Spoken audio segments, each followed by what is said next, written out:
Hi folks, I'm Alan Watt, and this is Cutting Through the Matrix on October the 15th, 2017. Today I was outside for a little while. It was a nice day, eventually, when it warmed up a bit. And it did warm up a bit, it wasn't bad at all. In fact, I wish summer was like this, because the bugs right now are dying down as winter gets closer and closer. So it was much more pleasant than normal. But I watched the planes in the sky going back and forth, and they're getting even lower now. I noticed up here where I am with their spraying of the air and so on to manipulate the weather. And sure enough, now it's pouring rain. It's interesting to watch it happening as they go and do it, and then it eventually starts. And they have different kinds of sprays. You can tell sometimes by the hue of the actual stuff they're spraying if it's going to be rain or if they're going to disperse the clouds. In fact, they can do either. They can actually cause clouds to form, or they can cause them to disperse. And often you'll often see that very pale whitish blue mush across the sky, not a deep blue at all that they've been spraying. And when that particular type of spraying, it gets warmer, it traps the air underneath it. And I've been noticing this and keeping records of it since the 90s. And we're well into manipulation of the weather today. And now it's been used, of course, as a weapon, because a whole plan for the future for all of mankind hinges on convincing them to give up all the rights, all their freedoms, and to have behavior modification from birth to death, basically, as a given, to save the world. This whole agenda, this con game that they've hinged it all upon. And they said that at the Club of Rome, that's what their task was, to find some excuse they could use to take all their freedoms away and so on, and get the people to give up their rights. And they that's what they said in their own words, they hit upon the idea that global warming and famine and drought and the like would fit the bill. And here we are watching it all. But again, we're living in an amazing unreality now, aren't we?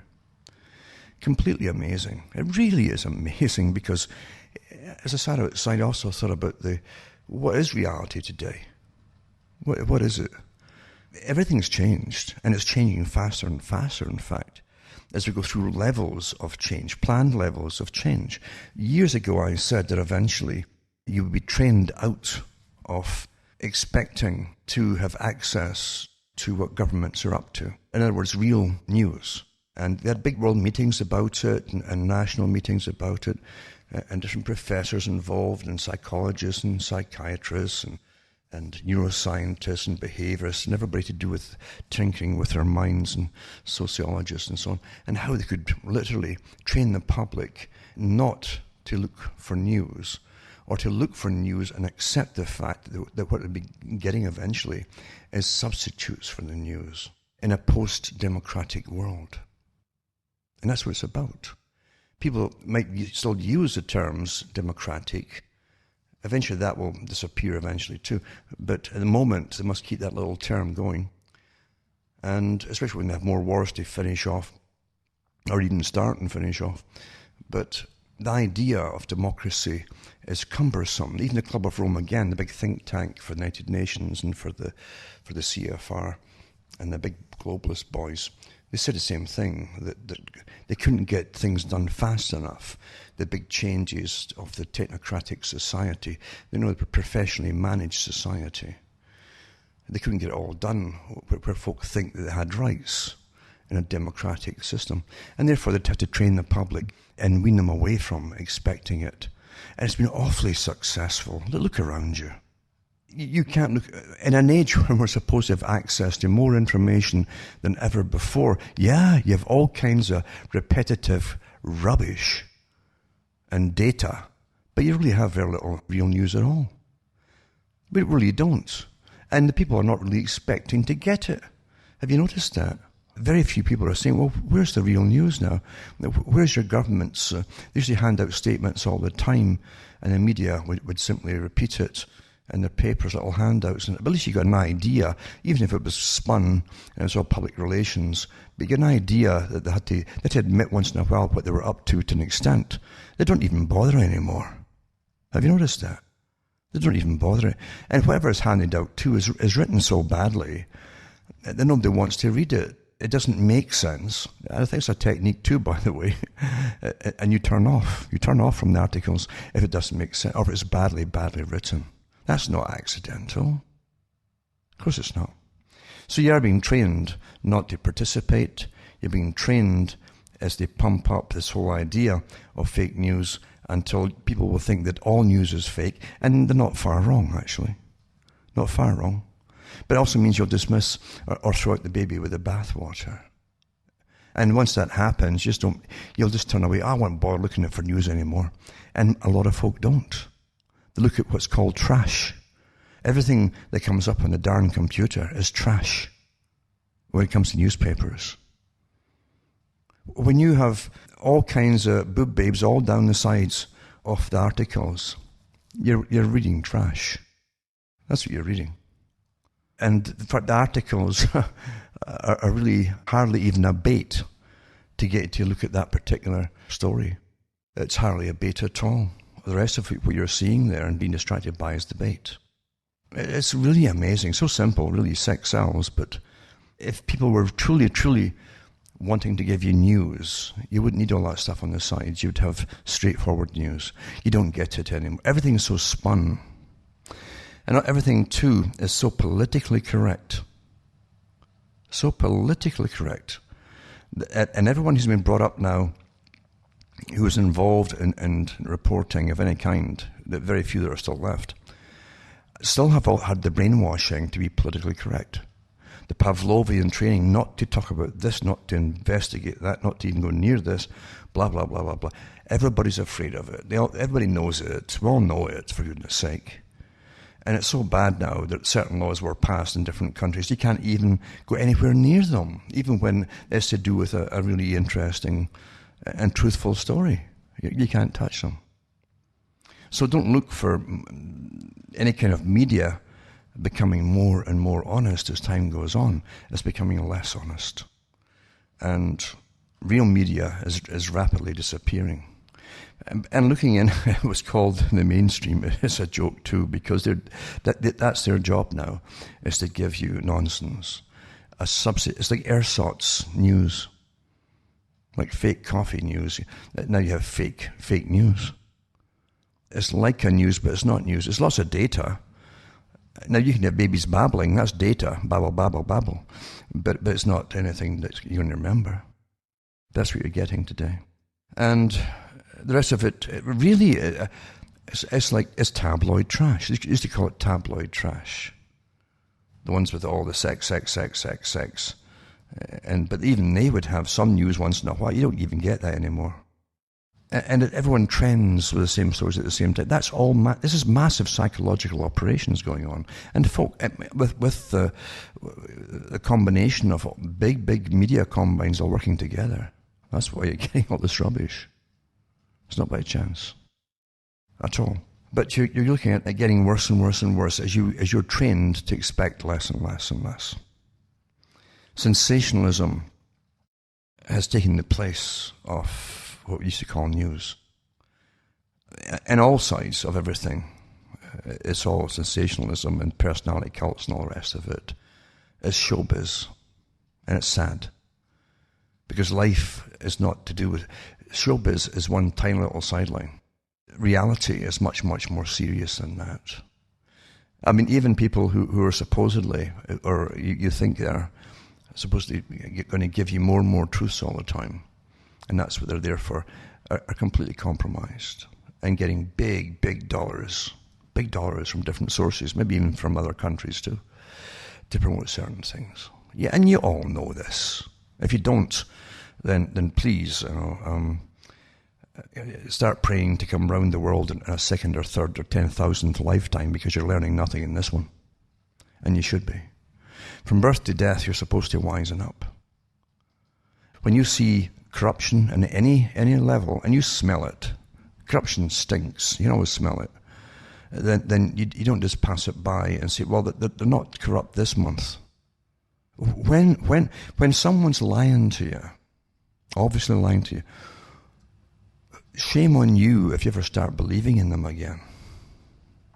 That's how bad things are now. It's really, really sad. And it's true enough. It's a dangerous field, and reality is a very dangerous field. It truly is.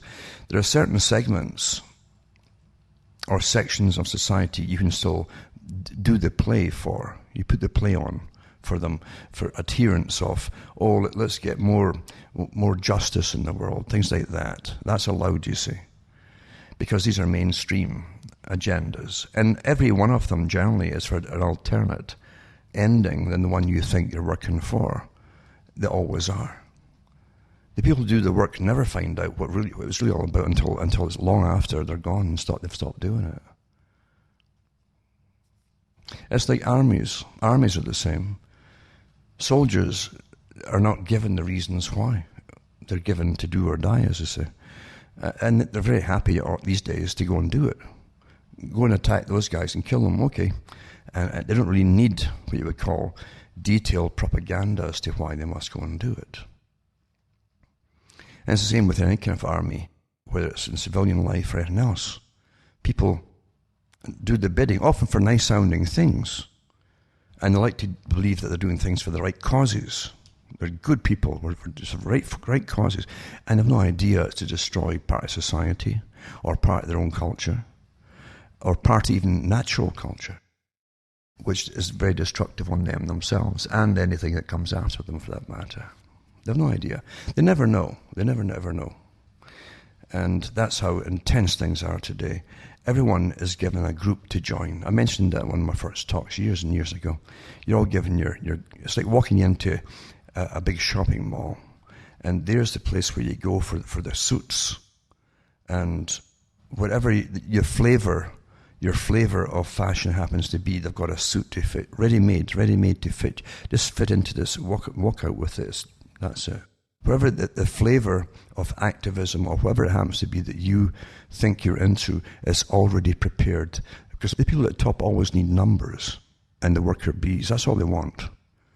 And you'll think you'll know. You will think you'll know why you're doing it. You might go into whatever you're doing with very good reasons and be very genuine. But if you can't catch on, and lots of folk prefer not to catch on when they start to get a paycheck. And a lot of these NGOs actually end up getting big paychecks. A lot of the activist groups, by the way, were brought on board with the globalist organizations, into the meetings of the globalists. They talked about it. I even put them up on the air when it first happened a few years back. When it's one of the major globalist meetings, they said, look at all those people down there. If we just get leaders of the NGOs on board with us and bring them up into the meetings, then we can actually use them. And sure enough, that's exactly what happened. You don't see protests anymore, have you? Thought that was rather strange. They're all getting massive paychecks. That's what runs the world. Stop being so darned naive. Or when someone's pushing nothing but a political party or a person, don't think they're just doing it because they like the person. Huh? Or pushing for the next war. And don't think other countries aren't maybe helping them out on the way there. Come on. Wake up, for goodness sake. But again, that is your choice too. You are free enough to prefer to be stupid and dull and asleep. That's your choice, isn't it? And it is a choice. Lots of people cannot handle the truth. That is very true. And a lot of really decent people can't handle the truth. It frightens them. If to believe that everything's a con game, that you're living in the greatest official legalized corruption ever, called governmental systems and so on, and globalism. The big organizations up there are not there to help to protect them and their kind, their people, whatever it happens to be.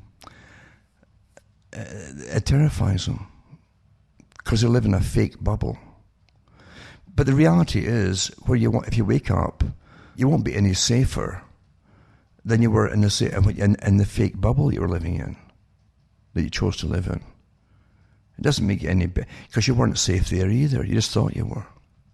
It doesn't mean there's not decent people in the world, but the decent people generally are not, you won't find them in positions of power. You really won't. In fact, the people who are in the positions of power are often the front people, and they get those positions the same way as a lot of people who went into Hollywood did everything possible to get into a position of power or wealth or whatever. It's the same thing. And in fact, that's a good analogy in a sense, isn't it? This Weinstein stuff, and suddenly, come on, how old are you all out there, huh? And look at all the stuff you've watched your whole life long. You're all contaminated with the filth that you watch until nothing shocks you anymore. But suddenly you're all shocked, and so are all these actresses and actors in Hollywood of what was happening there. Who's kidding? Do you fall for this rubbish? Are you really, really falling? This feigned indignation and disgust. Who is kidding who? Huh? Who's kidding who? And I really am wondering what this guy did to be thrown to the wolves, because they're pretty well all at it, and they always have been at it in Hollywood. You all know that. There's articles out there from way back, even before Marilyn Monroe's day. And Marilyn Monroe came out with it too, after her big hits, and she suddenly had the money coming in. And she said she wouldn't have to get on her knees anymore and she actually specified the kind of people who were telling her to get on her knees and do certain things for them. She's quite blatant about it. That was a long time ago. It didn't start with her. It didn't stop with her either. It's always been like that. Lots and lots of articles out there over many years. The casting couch was another one that came out all about that years ago, exposing it all. So why all this complete distraction right now? That's the old story. There is even an awfully good comedy musical put out, it really is well done. It had far more truth in it than anything else. It was called The Phantom of the Paradise. Not the opera, but the Paradise. And it's a kind of take on that too, of the opera. And it was a good comedy musical. It has the guy who owns the big musical business, etc., who decides who's going to be a star and so on, and he's representing the devil. The whole idea is selling your soul. You'll sell your soul. You'll do anything, and that's the whole thing all through it, and that's how it's done. So let's get off this whole holy throne of people who've never looked down at the scum of the planet and watch what they're up to. Come on. But anyway, getting back to what I'm talking about fake news now, look at all the rubbish they're giving you for news. Look at it all. And just before I get off that topic too, they say that one of the biggest problems in Hollywood, and it's the people who run it all, you know that too, there's little differences here and there, is paedophilia. Massive, male and female, they don't care. But do you understand it takes a whole system to cover that up?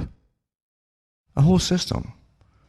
Legal professions, investigative professions, police professions, all aware of it and knowing when to look the other way, which is pretty well every day. Come on.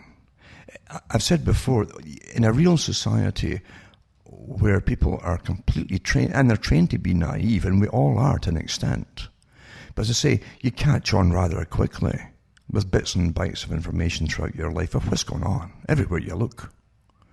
Or with politicians. I can't believe that people still believe in the nonsense of all these front people called politicians. Politicians never meet a compromise they don't like if it furthers their own career. And if it's opposite to the last compromise, it doesn't matter to them. There's no blushing going on. They're psychopathic in nature. I gave talks on that years ago.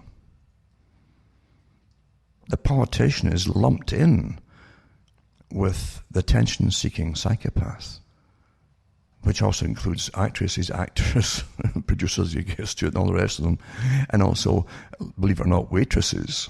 Because there's people going to these bars, and there's the dyed blonde waitress who gets to know all the guys. They'll all eventually lean on her. She's awfully good. They make them trust her, and she becomes the confessor. That she listens to them all, and she can manipulate them all. But she's also getting a reward of this, and that's a massive adulation and praise and almost worship she gets from all these different people. The politicians too are the same. They're just like actors and actresses. They've got to constantly have attention. It's death to them not to get attention. And they live for it. They live for it. Stacks of studies over many years have been done on it all. And don't think the politicians... The best system to examine is the British system. Because whereas they put a better polish on nowadays in America, of how correct they are and just they are, mainly through movies and fiction, etc. The British system, you just look at the people. Look at them. And these people would sell anybody down the river for their own aggrandizement and promotion. That's what they're like. And they all know, and the public around them, the people around them especially, they know it too. It's crude. It's very crude in Britain. And it's all for self-gain and getting ahead in life. And if that meant selling, which they do, sell their own people down the river, to even eliminate them all, they'll do it. They'll do it. That's a psychopath. Absolutely. But it's far more open in Britain with their jeering and their all the kind of stuff they're up to. Far more open. And they never serve the people. They never serve the people. No.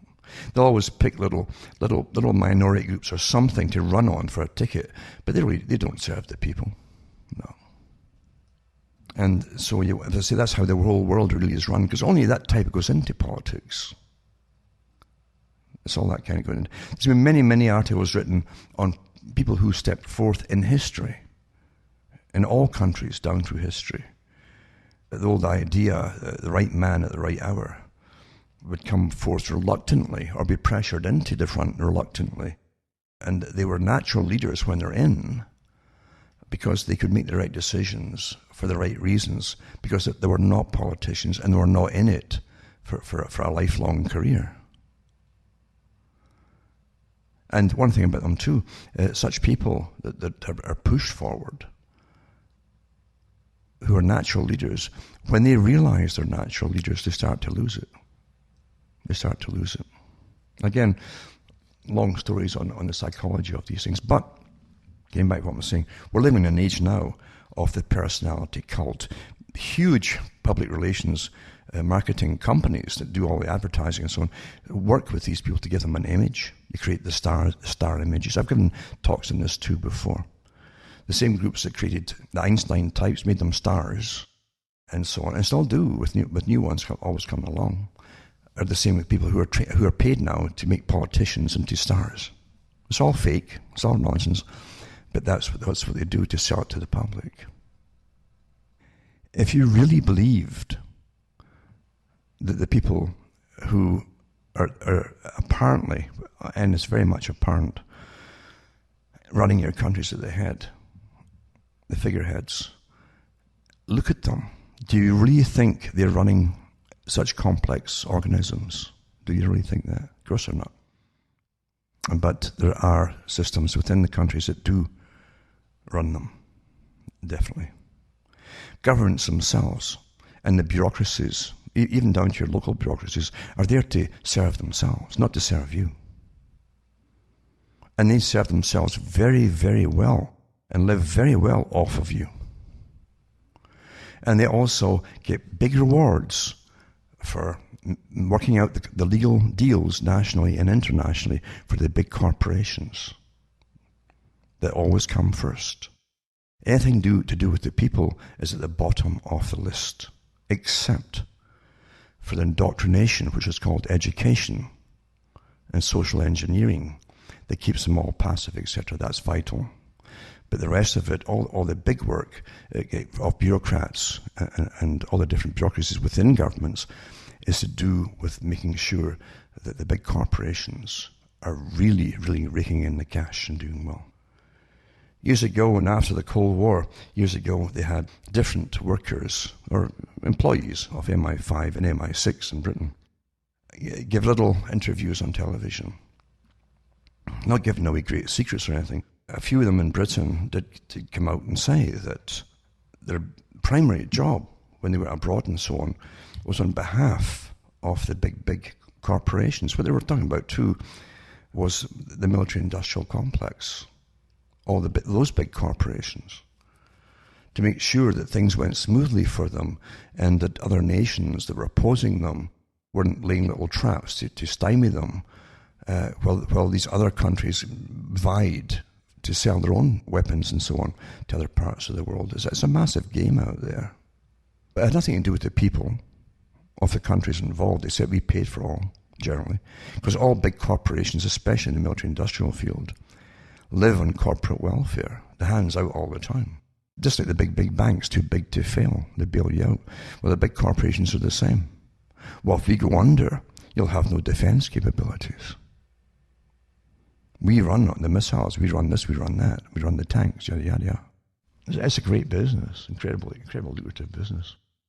But as I say, the reality is the people at the bottom are the general population who are given stacks and stacks of, now it's cheap, somebody's free entertainment, constant entertainment, and to more fantasia and senseless nonsense. There's no intellect even needed now to watch any of their movies. At one time, you used to get stimulation to an extent, even from books, you see.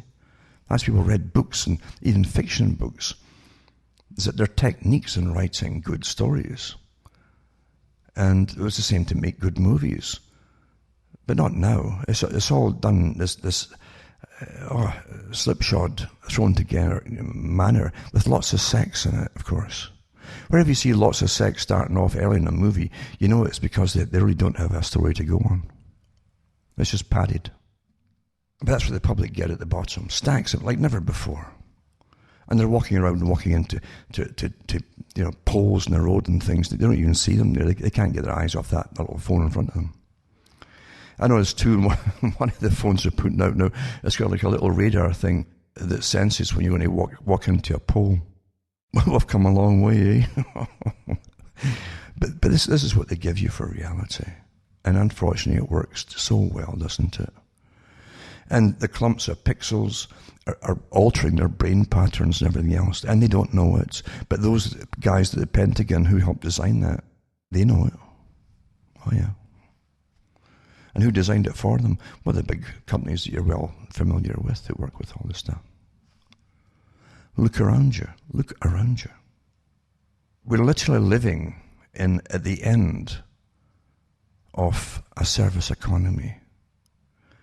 The service economy wasn't even meant to last this long before we go into the next phase of austerity and post-industrial and post-consumer and post-service economy austerity.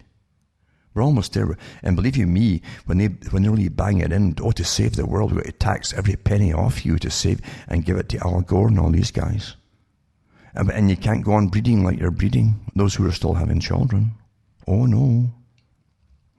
And you can't go living wherever you want to live. You must get into these designated. We've got you all sussed out and we're categorizing you all and putting you into these Agenda 21 cities to save you all. And they'll all fall for it. And give them lots of sex and free entertainment. And they'll go, yeah. Mm-hmm. It's just too easy to manage the people, unfortunately. Isn't it true? Isn't that sad, isn't it? Isn't it terribly sad? Yeah, it makes you wonder. But the future is written, because the global society will use, and they are using one group against another group as we go into this global system. Until you're all trained, you can't have any thoughts of your own, or even any natural reactions of your own to all of this.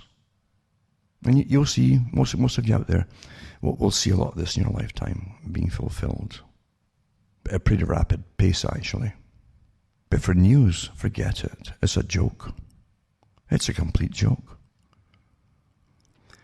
For instance, even to find out what's happening in the Middle East now, you have to go into the Israeli papers to get anything at all about what's going on.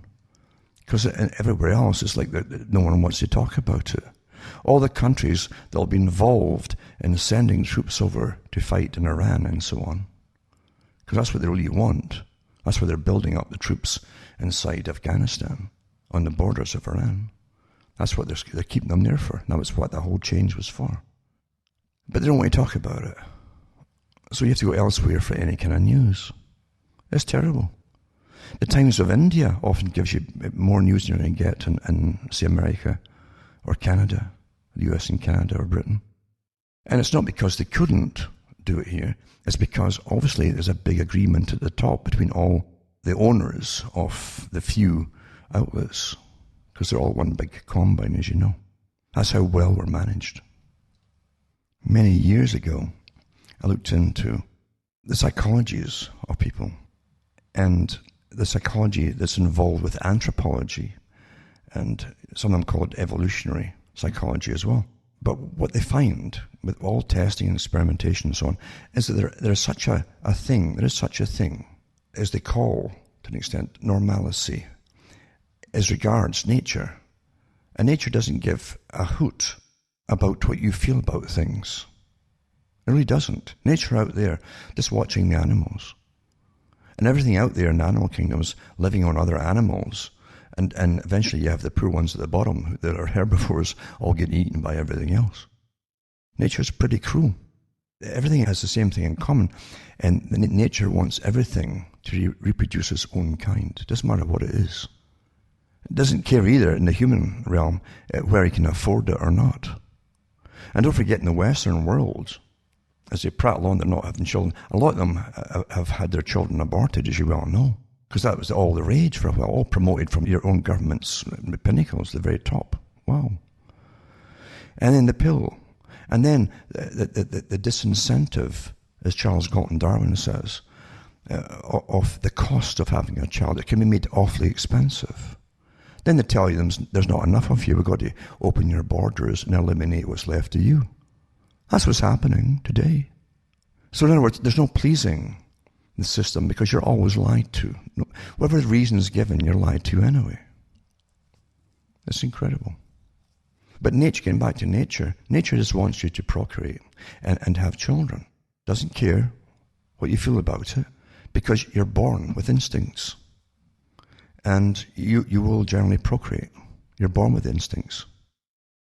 Now, along with certain instincts to procreate or to be turned on, as I say, by the opposite sex or gender, there are pathways in the brain that are there. And they know that there are pathways for all kinds of things that come into this realm of what nature demands of you.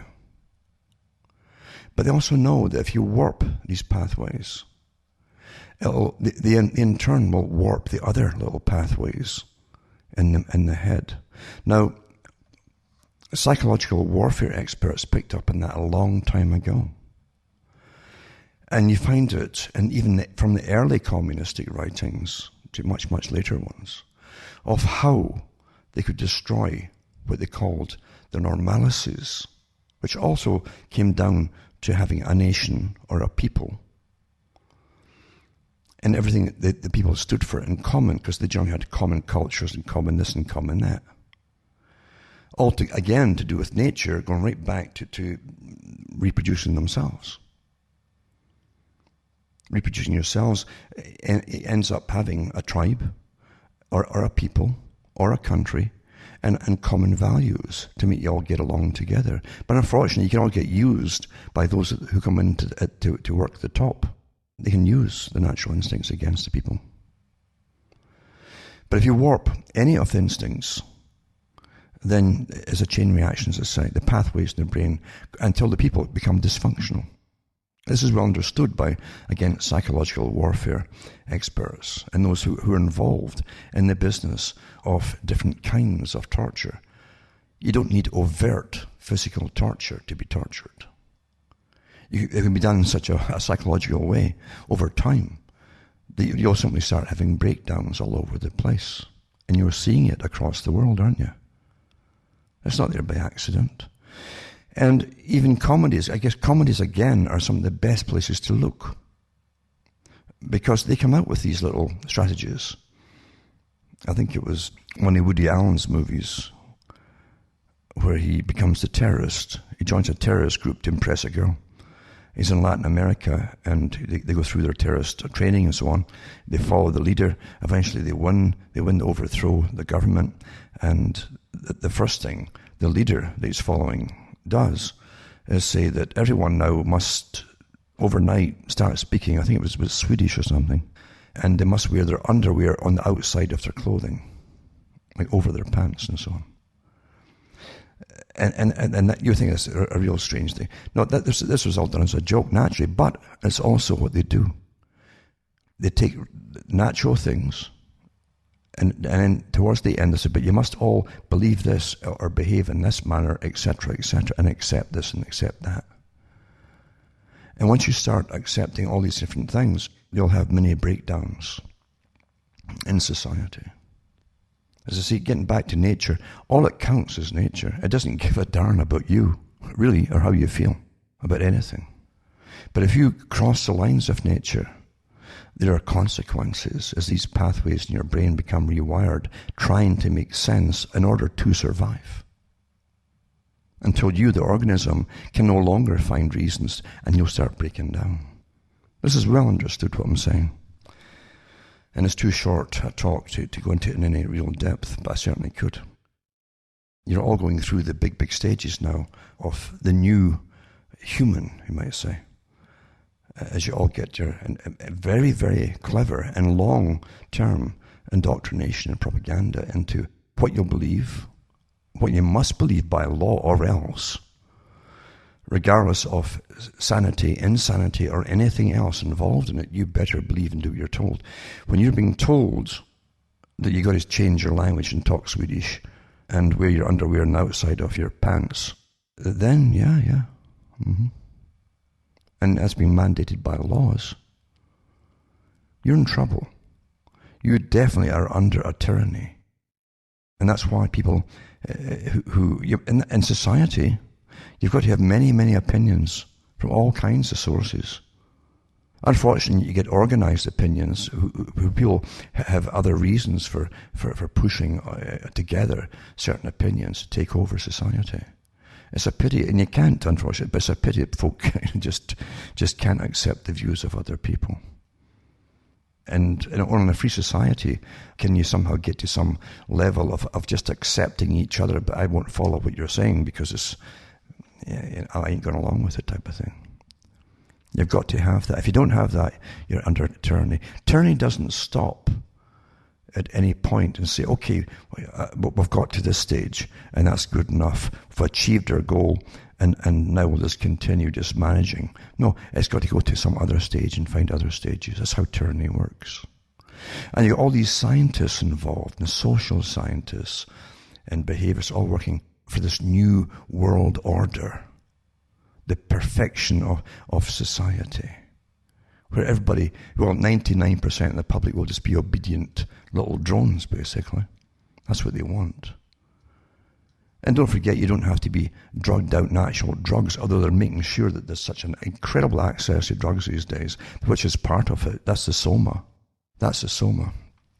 But also walking around with something in your ears all the time and that darn little phone in front of you with two thumbs working away, that's another form of drug.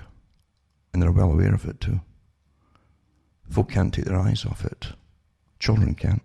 So you are in a brave new world already.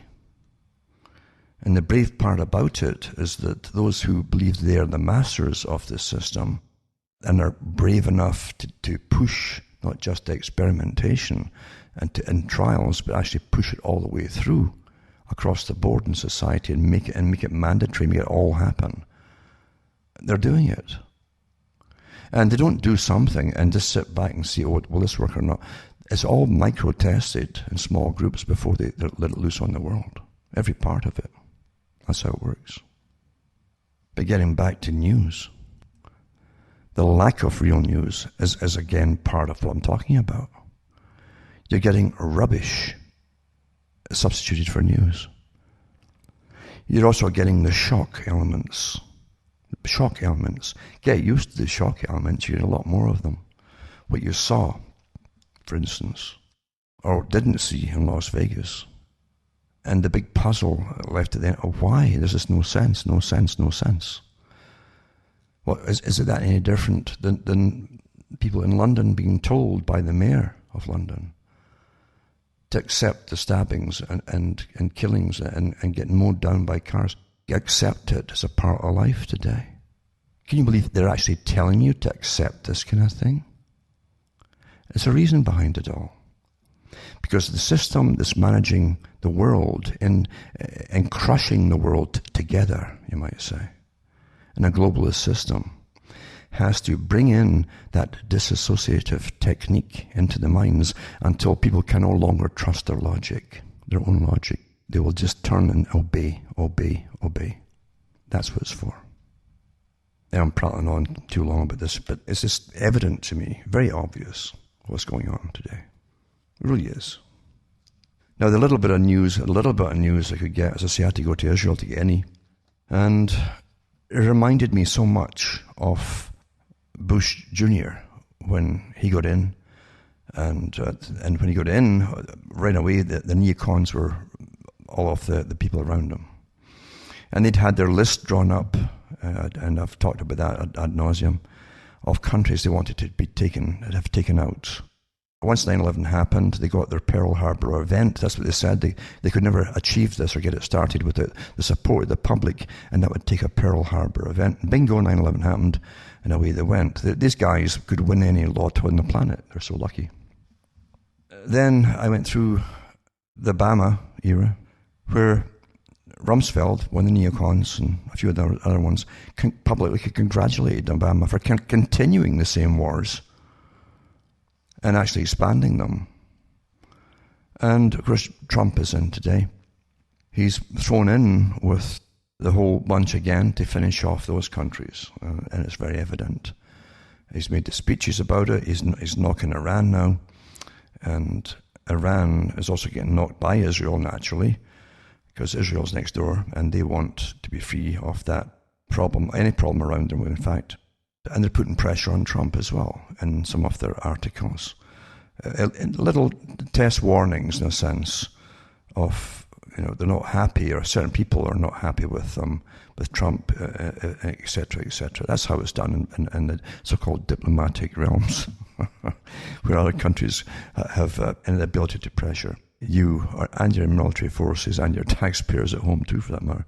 But it reminded me, with Trump, what's happening now, of Bush Jr., because what Bush Jr. had to do was to get the Christians in the US on board for war. And I read the articles on the air at the time, in fact, from the mainstream again. It was published stuff. There was no conspiracies involved. And it was to get along the perfect Bernays route, where Bernays said to the big advertising companies and all the executives, you don't go if you want to change things or get people to work for you and to push your agendas, don't go door to door like that you do for your canvassing for politics. Go to towns where there's established organizations, any kind of organizations, from women's groups to whatever, and the religious groups, and get the pastors and priests and so on board with you. And they'll bring the flocks on board with you. Bernays said something more, of course. It also meant you could help, and you could help finance their operations to an extent too. Of course it did. And they get well rewarded. It's as unfortunate human nature is so basic as that, isn't it? But it's the way it is. And anyway, Bush Jr. did just that, and he called the top TV evangelists and radio evangelists and prominent people in the Christian movement to Washington. And they wined and dined them and says, we want you all on board for these wars in the Middle East, which are around Israel. And they got money for it too. And that's what they used. Well, here's Donald Trump. I wondered a few days ago when he started making his little Christian speeches for the first time. I thought, well, what's this? And then the bell went, all right, I remember Bush Jr. And sure enough, now you've got articles where he's got all these different TV evangelist types visiting the White House. So you can always tell they're getting all ready for this, a repeat of what we saw before. This is the way it is. Of course it is. Of course it is. And it doesn't look good when you see them all getting ready for wars. And it's sad that religion's always used always using the people, and the people just follow along like sheep. It's very, very sad. Nothing to do. I don't see Christianity in any of these groups at all. None. There's just no way. No way at all. No way at all. But again, facts don't really matter anymore. Eh? Now, one of the articles, as I say, is this one here. It says, Netanyahu praises Trump's landmark decision to decertify Iran nuke deal. I touched on that last week too, I think, but this is more on it too. It says, Israel opposed the US-Iran nuclear deal, but how happy will Israel be if Trump really scraps it? And they make it out to be a kind of dilemma if it's really, really scrapped. And we know from other sources too that they're saying that Iran has complied with every legality that they've signed on to. But again, facts don't matter anymore when there's agendas at stake. They really don't matter. It mentions here how Netanyahu and Israel were terribly unhappy with Obama, who set up the present deal with Iran. And it says Netanyahu fought hard against the deal, and the disagreement with the Obama administration shook Israel's historic ties to the US. That's one article. Another article too has the Israeli taboo on criticizing Trump finally been lifted. This is diplomacy and how it works, this one. It says, the Pew Research Center found the percentage of American Jews who voted for Trump was smaller than for any other religious group in the US, with 71% casting ballots for Democratic candidate Hillary Clinton. This is by contrast, the same Pew Research Center released a study of 37 countries in June that indicated that Trump's ratings were lower than his predecessor, Barack Obama, at the end of his term. Now, again, you can't take these kind of polls to the bank either. And it said here that the only country in the world where confidence in Trump was significantly higher than Israel was the Philippines. And it's no wonder that whenever Trump made statements or moves that resulted in condemnation from American Jews, he was treated by Israel with kid gloves. Examples include leaking the sensitive Israeli intelligence information to Russia, reaching a deal with Russians about Syria that gave a foothold to Iran, and a decision to delay moving the US embassy to Jerusalem that came right after a Trump visit to Israel that was seen by Israelis as very positive. Now, that was part of his campaign to get all the votes behind him, and that's well known. He did promise that about moving the US embassy to Jerusalem. But no issue has highlighted the difference on Trump between Israel and America Jews more than anti-Semitism in the US. And this is from Israeli papers that I'm reading. And he goes into it too. But what they're really saying as well is that, are they really ready to start criticizing Trump? In other words, they're telling Trump to fulfill his promises. Or there might be more disagreements down the road. You also saw the US and Israel working together recently against UNESCO, claiming anti-Israel bias. This is US to withdraw from UNESCO, and of course Israel had done it too. Interestingly enough, the head of UNESCO was just replaced, I think, yesterday. And you can read that for yourself to see who they put in. This, you're a bit happier. But it just shows you the power politics and how very quickly they move with those that have the power to get what they want done. Regardless of all the nations, they end up paying for it all down the road in many different ways. I'll put some of these links up for anyone who wants to read them. Most folk can't be bothered reading today. And it's true that they've done other polls and they're admitting that they're winning in their psychological warfare on the public, but because the people's attention span is really, really dropping. Not just the children's, but the people now too. Not really good, is it? Also, the big push on electric cars, which again is only a partial stopgap as they get the gasoline cars off the road. Remember, Agenda 21 says there'll be no private cars. That's their ultimate goal. So what's left of the century, they've got to fulfill all the rest of these parts of the agenda step by step. Get you onto the electric cars, all the electric cars are paid for basically by the taxpayer, who pays about 90% of the cost of them. And they won't be doing that forever.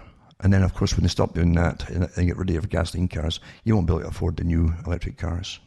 And so you'll be stuck in your little communitarian area that you're allocated to live in. The future's all planned, unfortunately, folks, and that's the key to it. The reason you're given so much trash as a substitute for news is because the future is planned. They've trained you not to participate in even expecting to be informed by our governments what really is going on. They've trained the people. What they're dishing out now and pretending it's news, it's not news at all. They're training you that leave it to the world managers, the people come out with special wombs who are there they're experts in running your lives, the technocrats. Leave it to them and don't be involved in the big things in life. That's what they're training you to really do. And it's working. Look around you. So this is one about North Carolina and Tesla. Then Tesla fires hundreds of employees while trying to ramp up vehicle production. About corporate welfare. All you need to do today is to be a massively wealthy person. Get the governments, people in government, into government. Yeah, I'm sure you'll help in their elections. You'll pay them to run, etc. And then they'll turn around and push forward bills to make sure that your cars are going to get funded by the taxpayer. And this is how things are. Isn't that how it really works? Of course it is. Corporate welfare. But all big corporations are like this now too. So I'll put a few up on this vehicle production and so on. And then, as I've said before, as they're cutting back on power, electrical power, and make you pay more and more and more, that's part of the agenda too, to bring you into austerity, where all your spending money will go in essentials only. I've said that for years. Not because I'm guessing at it, I've read their own articles from the big think tanks that work on it. So it gives you maps to show just how much more Europeans pay for electricity than Americans. And it's getting, even this article is getting people across the world used to the idea, well, if they're paying more, then so should you be. And shortly you will be, if you're not already. But they give you a list of what they're paying in different countries. It says Denmark and Germany were the European nations with the most expensive power. Well, Germany and Denmark are two of the most indoctrinated countries ever, really since World War II. Big time. And so they were used, in fact, Germany was used, along with Japan, as a new type of culture by starting them off at the old idea of year zero after World War II, with a new generation and a total indoctrination into being ultra obedient. And that's what you've got today. And so naturally, they're paying through the nose for everything and saying nothing about it. They're accepting it. And again, they use they use these countries as big study bases and find ways to get other countries to follow suit. And is there any mumbling at all? They know how to get around all the grumbling and mumbling of the people. That's how they do things. National Grid calls for electric rate hike, Rhode Island. And then another one here, National Grid electric rate increase in Massachusetts. National Grid rate hike would add $22 a month to bills. This is another article here too for the US. It goes on and on and on, doesn't it? The Rising of Britain's New Politics too. I'll put that in. That's by John Pilger. Very good article, actually. He goes through this technique of rewriting history, which is happening all the time. Always does happen, by the way. Stuff that's happened in your own lifetime is all gone and rewritten into something else already. I've seen it. I've witnessed it. And Pilger does touch too on the military-industrial complex and the wars that Britain's been involved in, and shows you how it's the left wing that's generally been in charge of when all the big wars have been declared. And again, totally in bed, the left wing as well, same in the right wing, but the left wing completely in bed with the military-industrial complex. He names all the big corporations that work with them, etc. As I say, they're all prostitutes, and that's the game they play. That's just a game.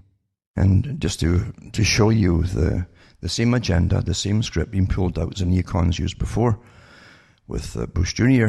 Now you have Donald Trump. It's just totally enthusiastic crowd of social conservatives. On Friday, the US is bringing back moral clarity and respect for religious beliefs under his leadership. And they're going back to stop attacking the Judeo-Christian values, etc. And then it goes on to who's who of Donald Trump's faith advisors. It's the same bunch, or their children, interesting, or their sons, generally, of the previous bunch of religious leaders are in with the White House and helping to, supposedly advising, etc. But it's to get their flock on board to see who Jesus would bomb next. And that's the farce of it too. And anything that's true in this world, or decent, or nice, or honest, is always corrupted in no time at all and used by the very, very evil characters who love to run the world. And again, Christian leaders urge Trump to recognize Jerusalem as Israel's capital. What a coincidence that the Christian leaders, do you really think that's a coincidence? Of course it isn't. And then this one here, let's go State of the Union, the evangelical vote, it talks about by Tim Egan. This was put out November 2004 when the neocons were in the previous time, but it goes through the presidential election and so on and so on and so on, and how the conservative Christians community, which was crucial at that time to George Bush's success, and not just in the election, but in getting the wars going and keeping the people pacified while the wars were happening.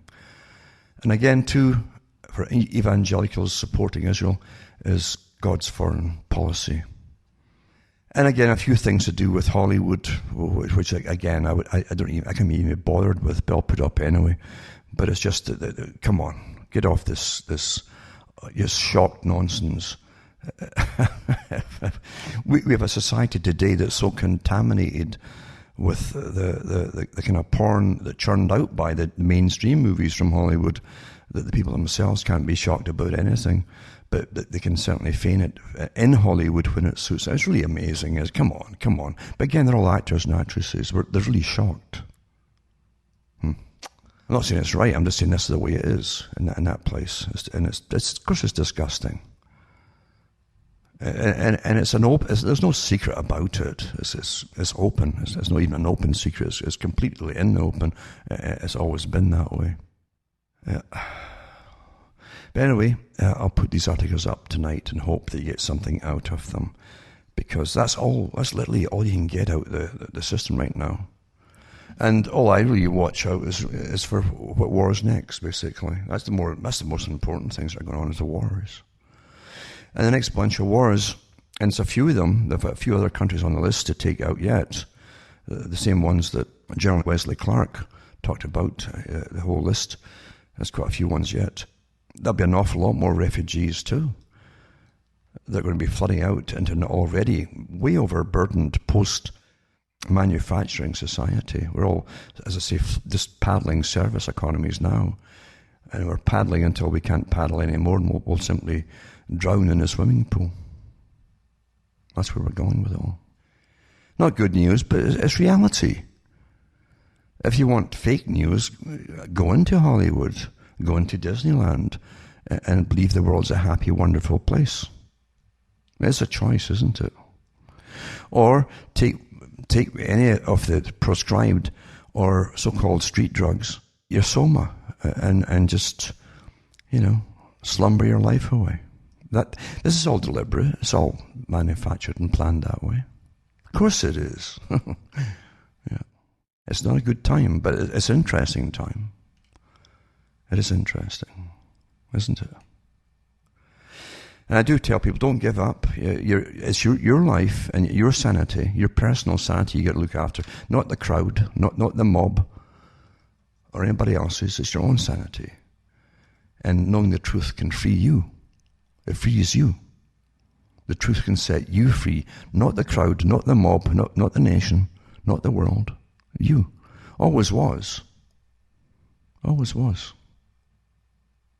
And that's what the intent of the original Christianity was meant to do as well. Not to be taken over by a massive bureaucracy or political organization to be used against the people. So I'm saying anything that's decent and honest and real will be subverted right away. For myself, Alan Watt from Ontario, Canada, is good night. May your God or your gods go with you.